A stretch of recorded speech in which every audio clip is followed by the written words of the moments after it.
Did you know that one of the biggest counterfeiting operations in American history was run from a tiny Los Angeles apartment using machines you could buy at any office store?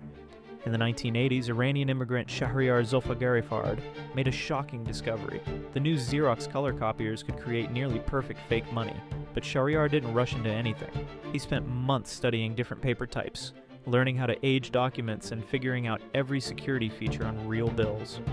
From his small apartment, he built a massive criminal empire.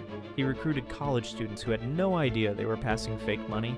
He created fake businesses across multiple states to wash the cash. His operation was so sophisticated that banks barely noticed anything wrong. For 3 years, the Secret Service hunted him. They finally caught on when banks started reporting strange color variations in $20 bills. When they finally tracked him down, the numbers were staggering. Using nothing but legally purchased office equipment, Shahryar had printed over $10 million in fake currency.